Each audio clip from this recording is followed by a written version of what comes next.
Oke, hello guys, jumpa lagi dengan kita jadinya, dengan saya ya. Jumpa lagi di kelas termodinamika lingkungan. Kita akan melanjutkan apa yang kita bahas kemarin. Juga kita akan review ulang ya apa yang kita pelajari kemarin.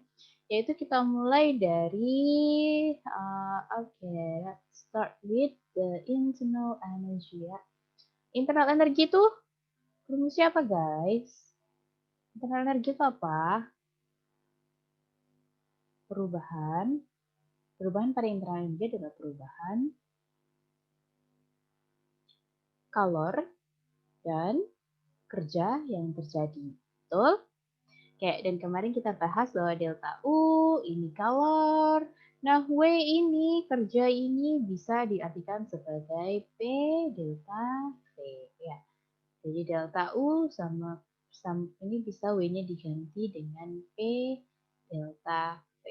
Nah, sekarang kalau kita berbicara tentang proses reversible yang terjadi pada constant volume. Kita akan berbicara tentang constant volume dulu ya. Dimana kalau ini terjadi pada constant volume, maka otomatis yang di sini ya, kalau ini terjadi pada constant volume, otomatis yang di sini delta V-nya pasti sama dengan 0. Dimana ini pasti sama dengan 0. Berarti guys, delta U itu sama dengan kalor ya. Sebenarnya harusnya dituliskan pada Q kecil gini, kalor yang terjadi pada saat konstan volume. Ya, dimana jadi kita punya persamaan itu ya pada konstan volume. Nah, kemarin pada konstan volume kita punya heat capacity ya.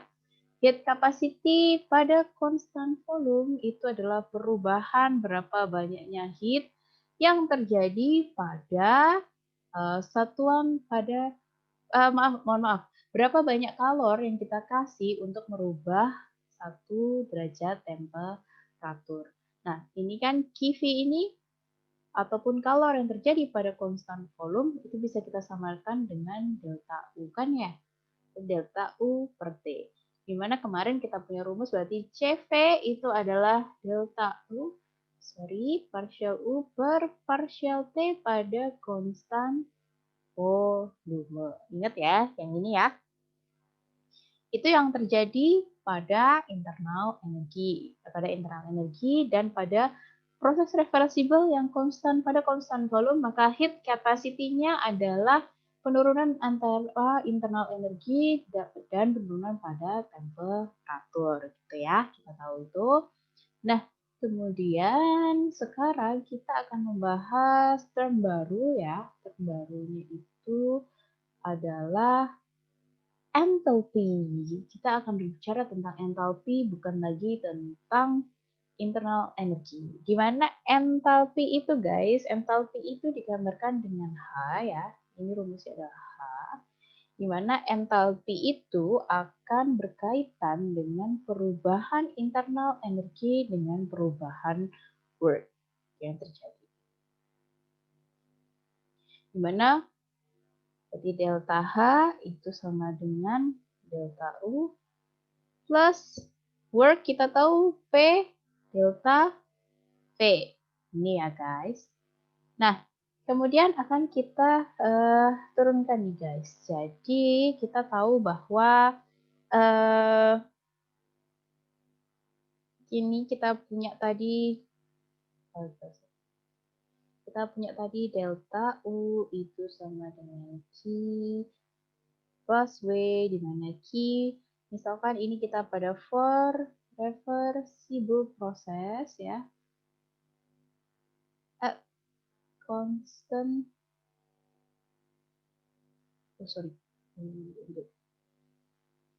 at constant pressure ya.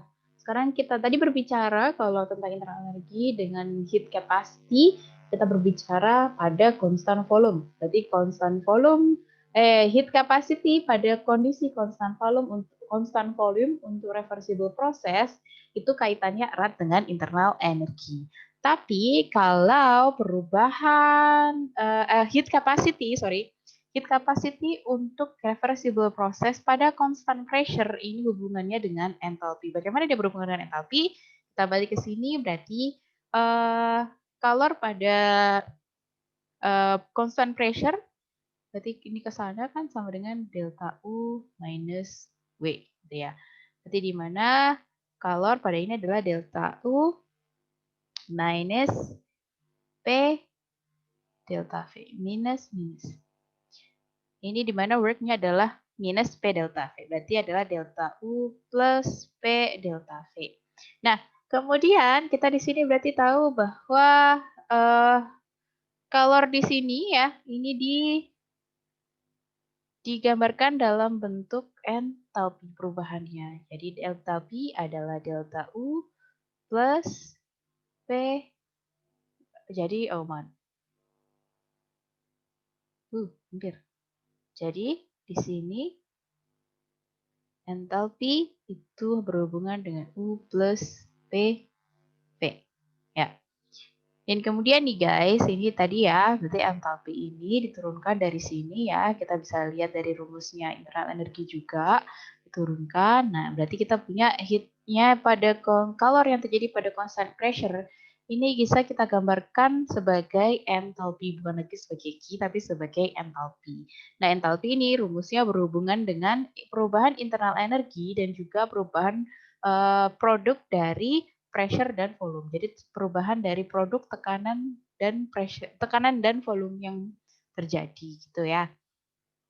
Oke, terus kita bahas lagi. Tadi kita punya H itu sama dengan U, perubahan internal energi dengan perubahan produk dari pressure dan volume. Dimana kalau ini kita tuliskan dalam bentuk diferensial, diferensial itu maksudnya adalah perubahan kecil yang terjadi ya. Kalau delta kita nulisnya itu berarti perubahan makroskopis yang bisa kita lihat, perubahan makro yang bisa kita lihat dengan mata. Tapi kebanyakan dari proses kimia itu kita tidak bisa melihat kan ya dia berubah kemana, ke arah kanan atau ke kiri, perubahannya itu tidak terjadi gitu. Perubahannya seperti tidak terjadi, tapi sebenarnya ada perubahan terjadi namun dengan skala yang sangat kecil. Makanya kita biasanya menggambarkannya dalam bentuk diferensial. Jadi DH sama dengan DU gitu ya. Nah, PV ini kalau diturunkan, P ada sendiri, V ada sendiri kan ya. Gimana kalau kalian dulu belajar matrek, berarti kalau ini diturunkan, berarti dia P turunannya terhadap volume, ditambah lagi V turunannya terhadap pressure. Bagaimana ini bisa terjadi? Kalian kembali lagi ke kalkulus kalian atau ke matrek kalian ya. Bagaimana PV ini diturunkan? Karena dia kan membawa dua hal yang berbeda ya. Satu bawa pressure, satu bawa volume. Nah, ini diturunkan bersama-sama. Jadi harus seperti ini penurunannya ya. Nah, tadi kita berbicara bahwa pada enthalpy kita berbicara pada kondisi yang konstan pressure. Di mana berarti perubahan kecil pada pressure atau pada tekanan ini kan tidak terjadi.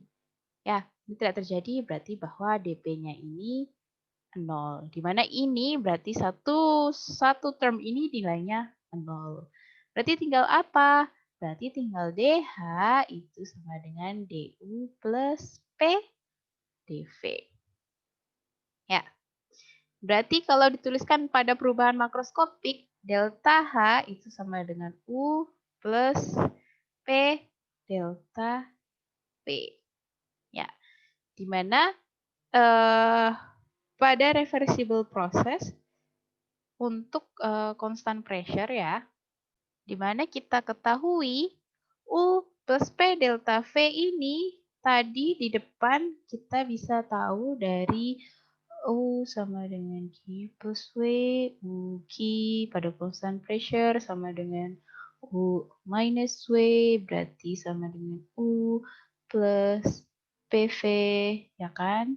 Nah, kelihatan QP sama dengan U plus P delta V. Di mana U plus P delta V berarti delta H atau perubahan enthalpy ini adalah color yang terjadi, perubahan color yang terjadi pada kondisi constant pressure. Ya, gitu. yang terjadi pada constant pressure. Paham dulu ya, bahasa entalpi. Kenapa bisa entalpi ini sama dengan kalor yang terjadi pada constant pressure? Karena kembali lagi pada rumus yang sebelumnya ini. Dan kemudian sekarang kita bahas tentang heat capacity. Kita masih berbicara tentang constant pressure ya kalau entalpi. Nah, pada saat constant pressure, guys, ini berarti kan Q yang di sini perubahan QP pada T, betul? Nah, sedangkan QP bukan lagi setara dengan perubahan U. Kalau dia kalau dia perubahan Q pada constant volume, dia boleh setara dengan U. Kalau ini tidak boleh, dia setaranya dengan H. Partial H, partial T at constant pressure. Kalau QV itu partial U per partial T at constant volume. Ya, paham ya di sini bedanya. Kalau CP ini berhubungan dengan QP. Kalor pada constant pressure. Dari mana dapat QP tadi? Ya dari hubungannya tadi entalpi bla bla bla tadi kita dapat bahwa berarti QP ini berhubungannya dengan entalpi bukan lagi internal energi. Jadi kalau kita mau menghitung CV-nya itu kita harus menurunkan entalpi terhadap temperatur pada kondisi constant pressure ya. Gitu ya. Paham ya? Bedanya heat capacity, ini disebut heat capacity ya, ini disebut heat capacity pada constant pressure. Kalau dia bawa P, kalau bawa V berarti dia pada constant volume. Nah, kemudian kita juga akan berbicara tentang ini. Tadi kita punya H itu sama dengan perubahan internal energi dan perubahan work PV. Ya. Nah, kalian tahu pada sekarang kita berbicara tentang ideal gas. Di dalam ideal gas law, PV sama dengan nRT. Berarti di sini boleh kan saya ganti dengan nRT. Oke? Sekarang kita akan berbicara tentang semuanya kita turunkan terhadap T. Kita turunkan secara partial terhadap T. Berarti partial 8 per partial T, kemudian partial U per partial T plus NR T per partial T. Right? Berarti partial H per partial T tadi apa guys? Di sini kita tahu bahwa partial H per partial T bergantian perubahan secara kecil, sekecil apapun dari entalpi untuk menaikkan 1 derajat Celcius terhadap temperatur ini adalah heat capacity pada saat constant pressure. Nah, perubahan ini adalah saat perubahan internal energi saat kenaikan 1 derajat Celcius itu kita sebut sebagai heat capacity dari saat dia konstan volume. Ini temperatur diturunkan terhadap temperatur ya, berarti 1. Berarti kita di sini masih punya NR. Dimana berarti CPE ya C kayak kontak person jadinya ya, nggak enak banget ngomongnya. Jadi heat capacity pada constant pressure kalau dikurangi dengan heat capacity pada constant volume ini sama dengan nilainya NR. Ya, di mana N-nya kita tahu kalau monoatomic gas dia 3/2, diatomik dia 5/2, kalau di atasnya ini 7/2. Ya, jadi itu hubungannya dari heat capacity pada constant pressure dan heat capacity pada constant volume nih guys. Jadi kita udah sampai di situ ya, kita sudah membahas tadi tentang internal energi, kemudian kita membahas tentang entalpi. Jadi kalau kita bahas internal energi itu kita membahas perubahan ya, kita membahas perubahan kalor dengan pertambahan usaha atau kerja yang dilakukan ke sistem. Nah, itu kalau kita berbicara pada konstan volume, ini hubungannya adalah dengan kalor yang terjadi pada konstan volume. Nah, itu berarti kita tadi punya heat capacity pada konstan volume itu berhubungan dengan perubahan internal energi saat kita menaikkan 1 derajat Celcius temperatur dari sebuah sistem ya, dari sebuah sistem ini. Nah, kalau kita berbicara tentang heat capacity pada constant pressure, pada tekanan yang tetap, nah ini kita akan bermain dengan yang namanya entalpi. Jadi kalau CP itu kita bermain dengan perubahan entalpi ya, delta H, perubahan entalpi sedikit-dikit ya perubahan entalpi saat kita menaikkan suhu sebesar 1 derajat. Gitu ya. Itu yang kita pelajari tentang heat capacity, internal energy dan juga entalpi gitu ya. Nanti kita akan membahas lagi tentang entropi, ada energi Gibbs ya. Nah, nanti semuanya itu bisa berhubungan dalam yang namanya Maxwell relation. Gitu ya, akan kita pelajari nanti. Nggak usah pelajari sekarang, nggak usah bingung-bingung dulu, kita belajarnya bertahap ya. Oke.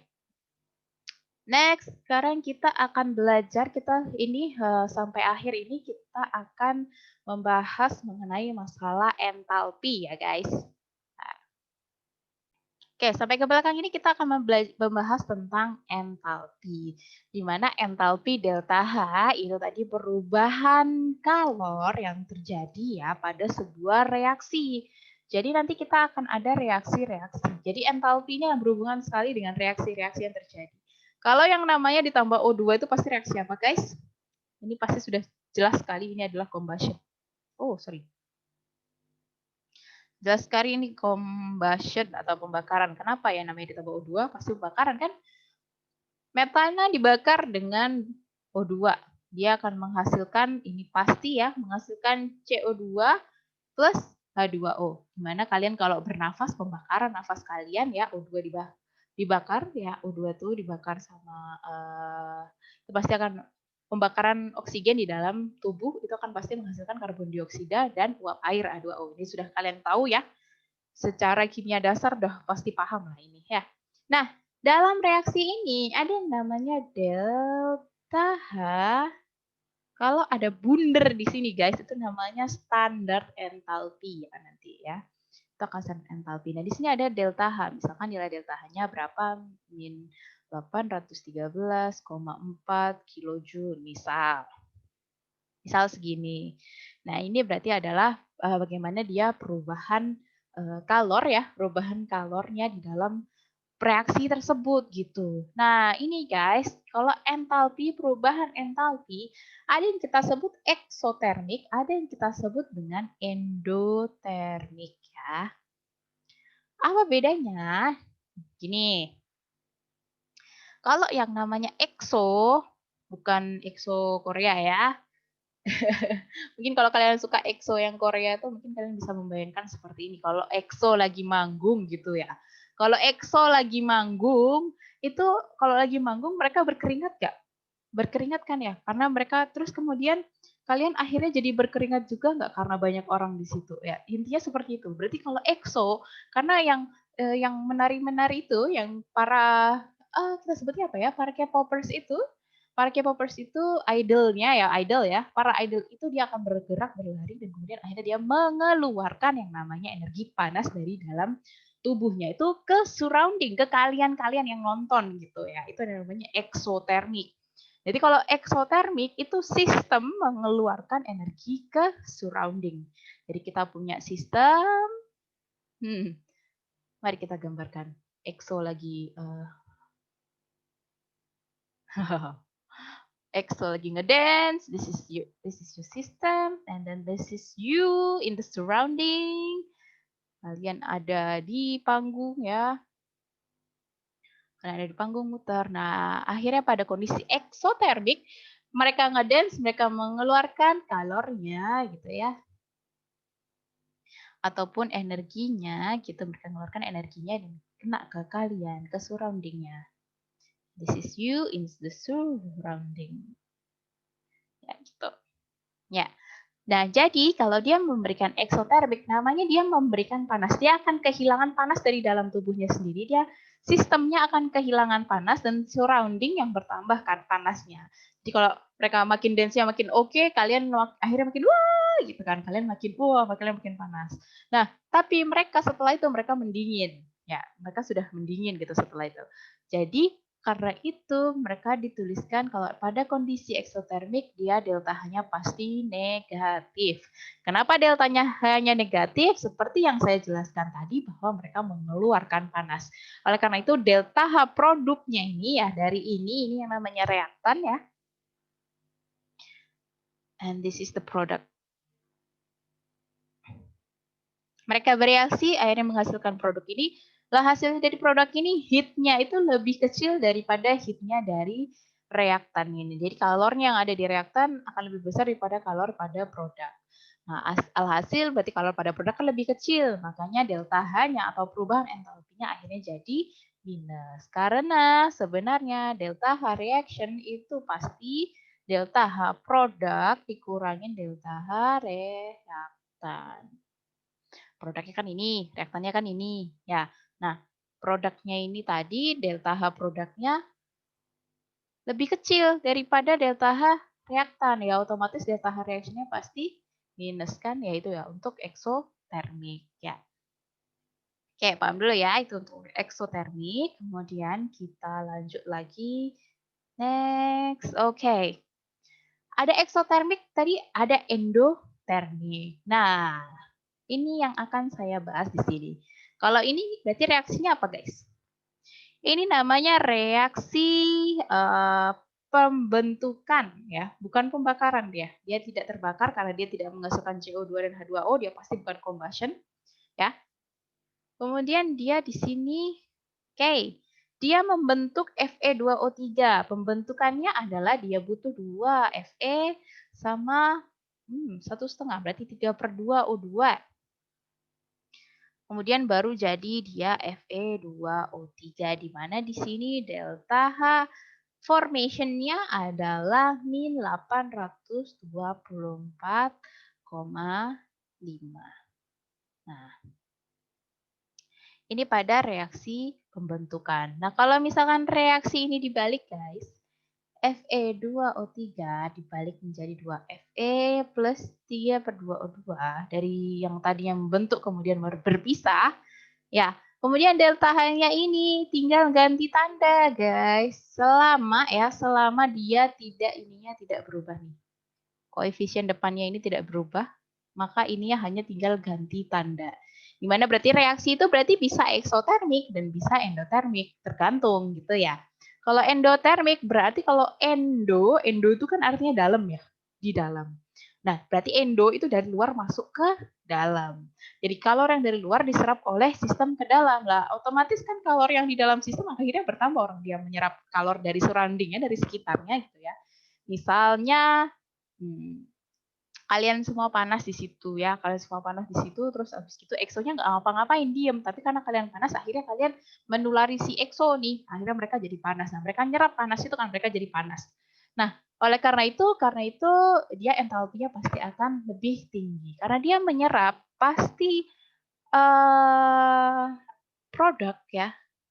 Entalpinya produk itu pasti akan lebih besar dari entalpinya reaktan. Gimana tadi delta H reaction tadi apa, guys? Delta H prod min delta H reak.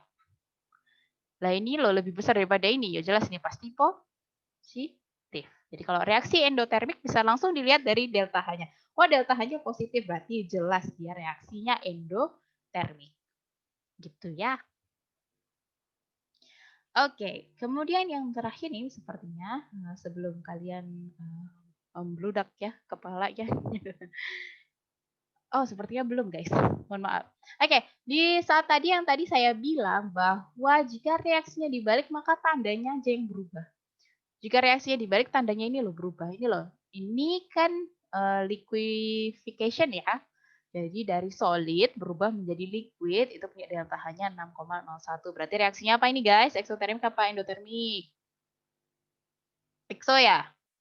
Salah no. Endotermik toh ya? Ini endotermik. Nah, kemudian kalau reaksinya itu dibalik dari liquid, dia kemudian dijadikan solid, ini tinggal dibalik aja tandanya. Sama-sama 6,01 kJ, tapi tinggal jadi minus. Berarti bahwa reaksi ini mengeluarkan panas atau yang disebut eksotermik. termik, melakukan panas atau energi apapun, ya energinya itu dalam bentuk panas biasanya ya. Nah, kemudian guys, ini tadi yang saya bilang ya, ini kan nggak ada koefisien reaksi ya, misalkan 2, ini jadi 2 H2O, ini 5 jadi 5 gitu ya, atau 2/5 jadi 2/5. Nah, ini kan kalau dia tidak berubah, dia cuma berubah tanda. Tapi kalau koefisien reaksi ini berubah, guys, maka ini harus juga dikalikan dengan koefisien reaksi, ya. Berarti kalau ini tak ubah 5, ini saya juga ubah 5, berarti di sini 5 kali 6,01. That's around 30.05 kilojoule. Nah, kalau ini tak balik, ya. Oke, sekarang misalnya nih. Tak balik jadi, wait. Tak balik 2/5 H2O liquid jadi 2/5 H2O yang solid. Berapa berarti guys? Berapa guys? Berarti delta-nya jangan lupa dia 2/5 dikali 6,01. That's it? No ya, not that's it ya. Ini selain dia 2/5 dia juga harus berubah tanda. Jangan lupa. Karena ini saya ubah kan reaksinya. Dia harus berubah tanda dulu. Dia harus berubah tandanya jadi minus. Berapa ini guys? 6,01 bagi 5 sekitar 2, berapa ya? Salah. 1,02 maybe. No. Berapa ya? 6,01 dibagi 5 1 2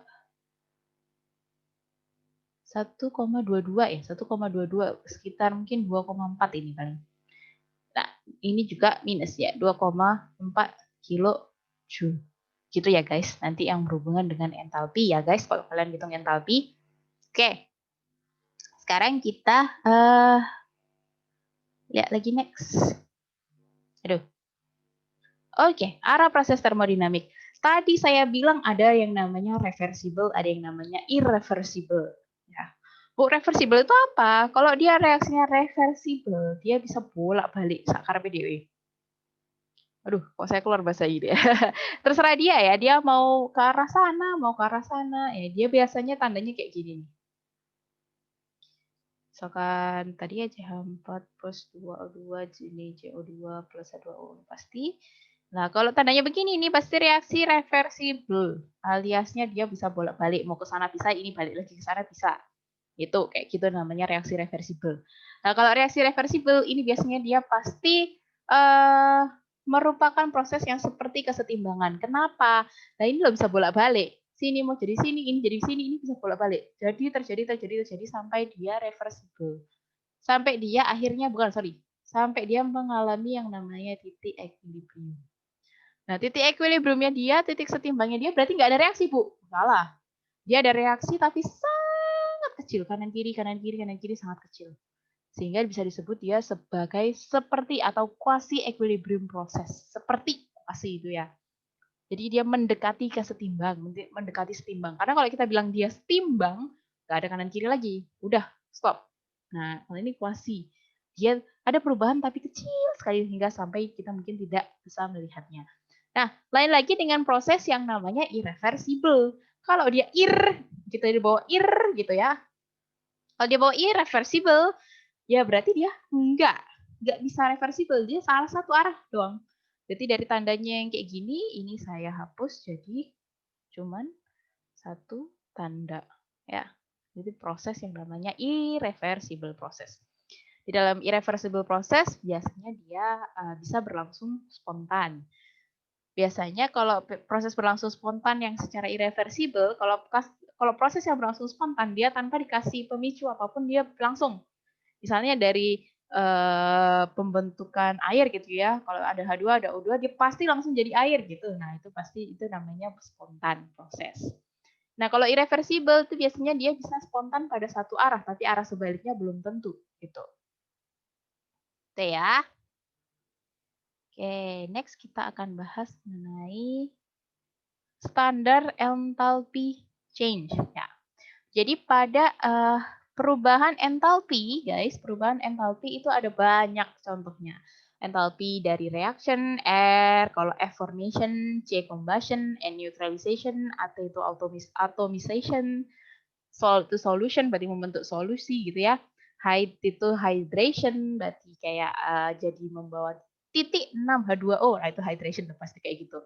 Nah, ini akan ada banyak. Nah, kalian tinggal kalau standar entalpi ini guys, yang namanya standar entalpi itu biasanya dia akan gini, dia pasti membawa ininya itu sesi 1 mol. Nah, kalau kalian terus ditanya ini 266 gram P4 gitu. Padahal 1 molnya itu hanya 123,9 gram P4. Nah, kalau yang bereaksi 266 gram, berarti jadi berapa delta H-nya gitu. Nah, berarti tinggal kalian kalikan saja bahwa kalau di 1 mol itu ada 123,9. Jadi untuk 123,9 itu 3013 kilojoule. Nah, kalau 266 berapa? Berarti 266 dibagi ini dikalikan 3013. Siki berapa? Ini berapa nih? Kalian hitung sendiri lah ya. Ini gitu ya. Kalau itu pada standar reaksi ya. Jadi kalau misalkan nanti ininya berubah jadi 512 gram ya sama aja wes 512 gram pasti kali 1 molnya itu 1,9. Yang berubah tuh biasanya nah ini nanti nilai-nilai ini pasti akan ada di tabel dari standar entalpi. Dari standar entalpi ini nanti akan ada tabelnya. Nah, kalian harus melihat dari tabel ini. Nah, nanti minggu depan aja kita bahas bagaimana cara ngitungnya ya. Soalnya ini udah banyak, kasihan kalian nih nanti pusing lihatnya. Oke, dan di sini ada standar enthalpy change of reaction. Kalau change of reaction berarti HDA ini pembentukan air ini itu membentuk sebuah produk gitu ya dari reaktan gitu. Nah, kemudian kalau formasi itu berarti tadi membentuk Fe2O3 dari yang namanya Fe sama O2, mereaksikan Fe sama O2 untuk membentuk Fe2O3, itu ada delta H-nya. Kemudian combustion untuk membakar metana gitu. Nanti bisa soalnya itu untuk membakar metana sebanyak berapa mol metana terbakar, membutuhkan berapa gram O2, nanti bisa kayak gitu loh. Nanti ya, nanti aja kita bahas itu tentang delta H. Nah, delta H-nya ada, ini delta H combustion. Dan kemudian tadi ada apa lagi guys? Oh sorry, udah selesai. Kemudian ada neutralisasi ya. Neutralisasi itu berarti reaksi asam basa. Reaksi asam basa menjadi netral, gitu, menjadi garamnya gitu ya. Nah ini biasanya reaksi ini bisa ini selalu mengeluarkan kalor atau mengeluarkan energi gitu ya. Nah kalau solusi maksudnya adalah kita dari garam padat menjadi garam yang larutan garam, kita nambah aqueous atau nambah air gitu ya, kita larutkan gitu. Nah, ini namanya delta H atau enthalpy change of solution. Nah, di mana standar enthalpy change of solution ini dia bisa exothermic, dia juga bisa endothermic. Oke, sebelum kalian pecah kepala ya, aduh pecah kepala jangan deh. Sebelum kalian pusing gitulah. Jadi kita berhenti dulu sampai di sini untuk minggu ini. Kita tadi berbicara tentang internal energi hubungannya dengan konstan volume atau konstan pressure. Konstan volume ya kalau internal energi, tapi kalau entalpi berhubungan dengan konstan pressure heat capacity-nya ya. Ini kita juga membahas bahwa entalpi itu bisa eksotermik, bisa endotermik, juga ada reaksi yang reversible, ada yang tidak, yang irreversible. Kemudian entalpi itu ada apa saja? Nah, minggu depan kita akan mencoba menghitung dari delta H formasi, delta H reaction, gitu ya. Entah dari entalpi yang berbeda-beda, kemudian juga nanti kalau waktunya cukup kita bahas tentang entropi. Gitu ya guys. Nah, sampai bertemu di kelas besok. Semoga ini bisa membantu ya videonya. Nanti kita tanyakan saja apa yang kalian belum jelas. Oke, terima kasih. Dadah, see you next time.